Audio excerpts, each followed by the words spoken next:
or are you just like fooling people and blowing them away with six killer routines with precision made gimmicks? Is there any regretful performance that you've had over the years that you still think about? And if so, what lingers about it? I think Dale Carnegie had a thought years ago. I think it's Dale Carnegie. He said there's three talks or three performances that we do. The one that we rehearsed, the one that actually happened, and then the one that keeps us up late at night, the one that should have happened. So if you think about every show has those components, then you're not going to regret any show you ever do because there's always something to learn from it. It was going to happen sometime. And each one of these is a stepping stone to moving forward. There's an old saying, fail forward fast. Make all the mistakes rather sooner rather than later. And the people that get the mistakes out of the way and behind them are the ones that do the most shows. And that's just the fact of it. Copperfield is king because he's done the most shows. Right behind him is Penn and Teller doing the most shows. Lance Burton, tens of thousands of shows.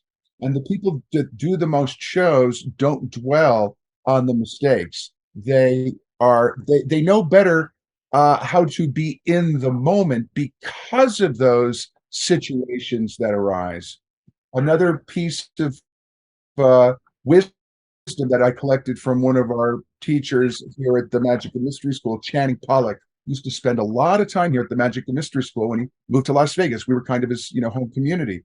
And he said, you can tell the quality of a magic performer by the way they handle their mistakes, not by their successes. You watch the performer and they either are a deer in the headlights or they apologize. They go, oops, I'm so sorry. Or a pro can make comedy gold out of a situation, take that leaden moment and transform it through their experience into comedy gold. Other performers can make the challenge or what other people would call a mistake totally disappear. And what did what happen? Really? Didn't even notice it. So just like there's different types of shows, there's different degrees of messing up on stage, but it's really just tripping forward into your future. Well, different magicians have different places where they excel. Some magicians are creatives and they invent and create. Others are great presenters. Eugene Berger was not a creator, he was an inventor, but he did know how to present. Take something, he had a good eye for something that looked like magic that he can improve with a script, with a presentation to make it feel like you were experiencing magic. So different performers have different ways of expressing themselves. Some performers are really hilariously funny and they're not great technicians. Others are marvelous technicians and they excel on technique and execution alone. And it's a rare breed that you have originality. Some people, are just not original. Some people are creative, but they can't present in an original way. And so there are different performers that excel in different disciplines, I would say. And it's rare when you have somebody that mixes all these, that can invent, that can script, that could, and one of those people I spent a lot of time with here in Vegas is Copperfield. And he knows that he doesn't have all the answers. So he surrounds himself with an extraordinary creative team. He has the idea, and then he works on the technical qualities of it, the cinematographic qualities of the magic. How's it going to come across on television? What are the optimum angles for each and every moment of the effect? So, and Penn and Teller are like that too. They create original material, present it with their own unique point of view, And if you ask Penn what he says, I'm a ticket seller. He knows how to sell tickets, and they know how to stay relevant and stay in the media's eye. And they're on radio and on theater stages, and Keller's always working on his, like, the dramatic end of stuff with his The Tempest and other productions. So you can look to these people that are busier than most magicians, more creative than most magicians, and a lot of them have, for some reason, end up in Las Vegas, and that's where we are here at the Magic and Mystery School, and we've been here for 30 years. And this is kind of the hub for magic. People that come in from out of town, they come here. The pros, they come here, and I do a lot of consultations for Copperfield. I consult for Copperfield and work with him on ideas, and I work with Penn and Teller on ideas, and I work with Piff. I consult with Piff and other touring magic shows as well. So I'm kind of more or less a full time consultant, and one of the things that is an advantage for me because I know the best people in each field: music editing, video production, sound engineering, set design, prop design. There's so much that goes into this business rather than just, you know, creating a piece of magic and then putting it out there. There's so much more that it takes to put on a show. And the show is only half of it. Then there's the business. One of the things that we teach at the Magic and Mystery School, you can have a great show, but if you don't know the business, the show ain't going anywhere. So it's having the right balance, and it's also having people that you trust that are members of your team, because no one has all of the answers. Well, let me give you a piece of advice from Eugene Berger, who I spent, a good part of 30 years with. He said, sometimes the most deceptive part of the magic trick is the ad. So just remember this when you're putting stuff out there to the public. There have been some magic companies that have put out less than honest trailers with products that don't really deliver on the product. And those magic companies have suffered and lost many customers, and their name is in print. We're not going to name names, but you have to be very, very careful how sexy you're going to make something, because you just might have to deliver on the promise. Max Holden, which was a magic dealer in New York City, and I think out of maybe other shops, he said that magic dealers aren't selling tricks, they're selling dreams. And a lot of these people that are the customers that are, that kind of drive the magic industry, that are on the other side of the computer, they dream, oh, I could do this, I could do this. And then they get the package and the tears start falling. I like what you've put out because it's road tested. There's a lot of other stuff that comes out that gets shoved at us that's not road tested. It's a great new idea and it's a great new method, but it's not road tested. There's a lot of mess in the marketplace because there's such a hunger for the new and novel. And right now with social media, unlike my generation of magicians, there's just this hunger for the fresh new trick to put on social media, and the trick gets done once and then gets put in a drawer forever. And in my day, we worked on our show and we performed 8 pieces of magic, and that was it. And we did those night after night, year after year, and that's was our trajectory to get better dates, get on television, get to Vegas, get better conferences, better festivals. And it's the difference with martial arts master Bruce Lee said, I don't fear the man that knows 1,000 kicks. I fear the man that has practiced one kick 1,000 times. You'll just substitute kick for trick, and you got today's magic world, 90% of it. Well, right now there's just such a hunger for people to get followers, to get likes, to get, to get traction, to build their tribe of followers, that they're more interested in producing content than art. If there was a course that could show you how to bridge those, I think it's possible, right? There's people out there that are doing that. We like to think we like to think we are at the Magic and Mystery School. We don't throw our stuff out on YouTube or Instagram or TikTok. I mean, we have a firewall that you have to come on the other side to see what's going on here. Because as our teachers told us, the real secrets of magic are not in magazines, they're not on the internet. You don't get the best performers in the world, exposing magic and like, you know, click and follow me for the answer to a tutorial that of a trick I did not invent nor have the rights to teach. So on the other hand, we have Mystery School, which sits on this side of the fence and says, no, the real secrets are not out there. The real secrets of magic are handed down from master to student in whispers. Connection is very important. The dean of the Magic and Mystery School, Larry Haas, says the fundamental business of every magic show is relationship building. What's the quality of the relationship that you're building through this magical experience, which is really a two-way experience? Or are you just like fooling people and blowing them away with six killer routines with precision made gimmicks? Or are you building a relationship?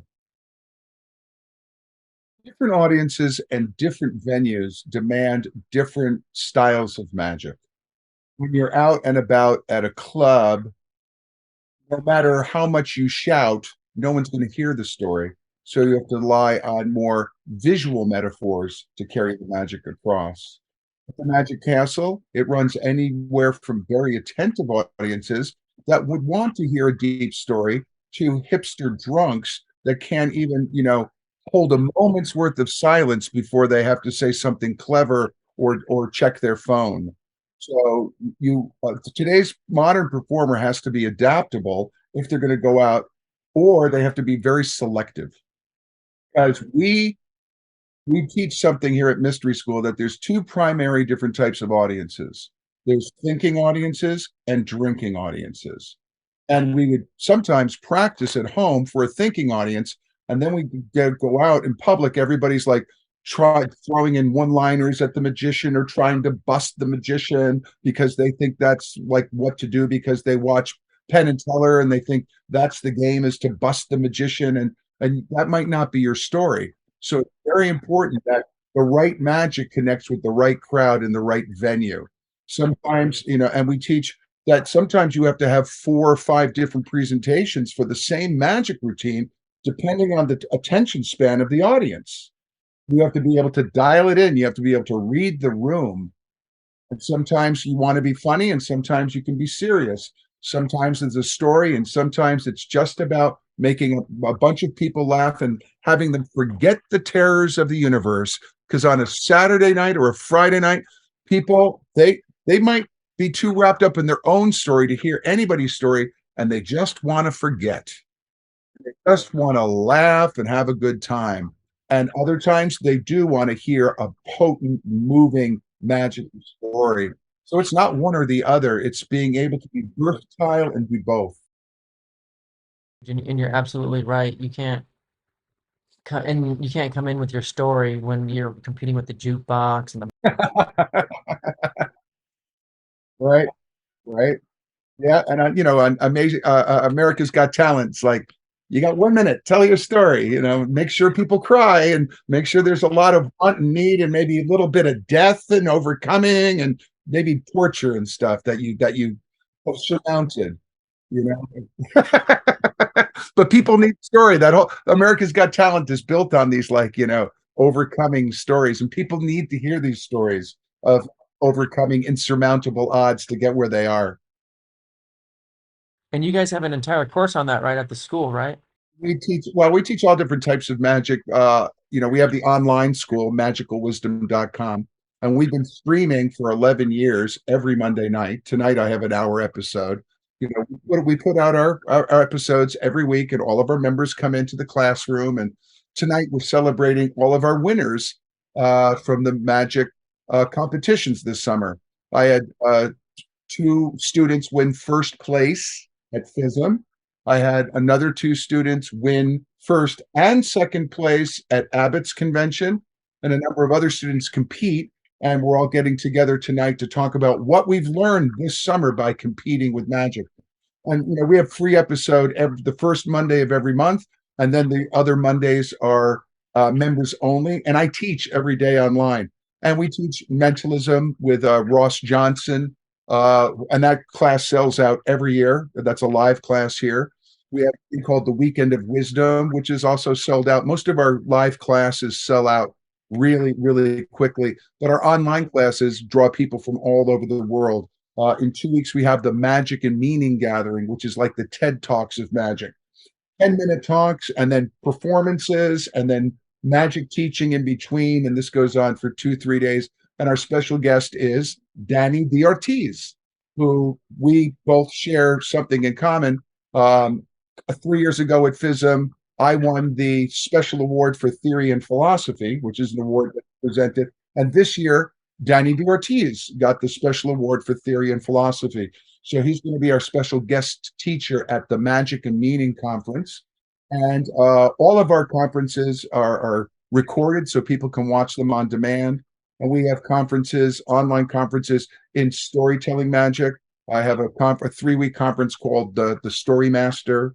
We have street magic class, which happens both here in Vegas and online. It's incredible. It worked online. It was wonderful. We had live on location people performing. And we teach illusion magic, and we teach our master classes where people come in and they present their magic for professional feedback. And then we kind of like a magical makeover where we take it to the next level. And I also have a mentoring program where I work with students that want to level up to their magic. We meet once a month or once every 3 weeks for one-on-one sessions. And that's a path to progress too, because I have, over 50 years of experience, not only in the business of magic and touring and putting on shows, but also I'm a magic director, so I can help people level up with their presentations and their scripting and their costumes and the music and the total package. So that's what we do here at the Magic and Mystery School. Create a better world, one magician at a time. Working at a magic shop makes you a better performer. I worked at Al Flosso's magic shop. When I was 19, I worked at Al Flosso's magic shop, and that's the Martinka's oldest magic shop in America. And through working there and cleaning up and going through all the old boxes that had been sitting there, years before Houdini got the shop, was at the shop. It's where the SAM was born, the Society of American Magicians. That shop on 34th Street, 3-4 walk up. It was like heaven on earth. It was the dustiest, most disheveled shop, but it was a gold mine. It was just walking into a treasure trove of ancient secrets. And the back of the shop was mine to explore. Yeah, I learned so much there, just going through the magazines and going through the little drawers of broken magic gimmicks and old stuff that people had forgotten. And I got a real expert training in that kind of old magic gimmick style magic, which is all but forgotten. Everybody pretty much knows how they got their start in magic. How do you see your ending? Whether that's legacy or Yeah, well, I have an answer to that because one of the people that taught us how to live and taught us how to die was Eugene Berger. And when Eugene knew that he was, passing on, he didn't want to have a broken wand ceremony. He wanted his wand passed on to the dean of the Magic and Mystery School, which is Dr. Larry Haas. And those who are remembered never die. And that's just the simple fact of it. Their students keep them alive. Eugene Berger will live on because of the work that he's done passing his mysteries on. He published two books of his magic after he died. He worked on this for years with when he knew he was he had a close brush with death, and he talked to Larry Haas about publishing two books, and they worked in secret for years on Eugene Berger from Beyond, and the second book, which just won the Alan Slade Award for Sharing Secrets, which is like the Pulitzer Prize of Magic. Larry won a $10,000 cash award from the Slate Foundation for the Eugene Berger book, Final Secrets. So one of the ways that that magicians live on is through their their written work, maybe through their video work, but also through their students. And the final word is, you are kind of what you leave behind on this planet. That is your legacy. And hopefully my future is lots and lots of students from the teachings that I've shared. I'm not getting any younger. Next week I will be, 63 years old. So if you want to study with me, you better come soon.